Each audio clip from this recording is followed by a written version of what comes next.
Day 5 of sharing topic about Windows.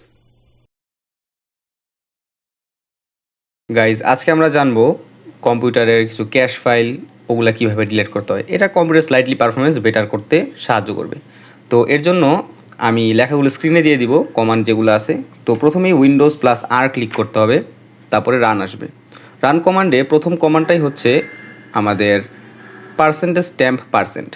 এটা যদি দেন একটা ফোল্ডার আসবে, ওখানে ফাইলগুলো Ctrl+A দিয়ে টোটাল সিলেক্ট করবেন।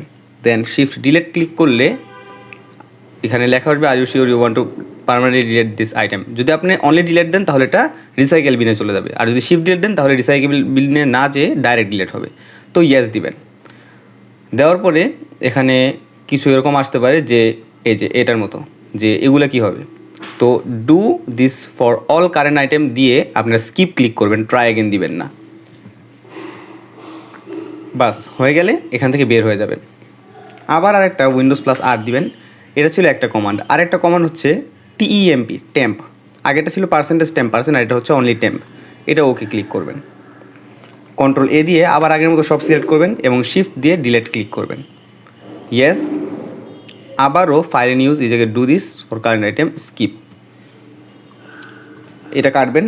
এবং লাস্ট আরেকটা যেটা আছে এটা হচ্ছে এটা, ওকে ক্লিক করবেন। আবারও Ctrl+A শিফট ডিলিট। এটার মধ্যে কিন্তু ওই তখনের মতো কোনো সাইন আসেনি, আবার এই যেখানে হয়ে আসতেছে। তো যদি সাইন না আসে তাহলে কোনো সমস্যা নেই, চিন্তার বিষয় নেই। তো এভাবেই আপনারা কম্পিউটার যে ক্যাশ ফাইলগুলো আছে ওগুলা ডিলিট করতে পারবেন, যা আপনার কম্পিউটারের স্লাইটলি পারফরমেন্স বেটার করতে সাহায্য করবে।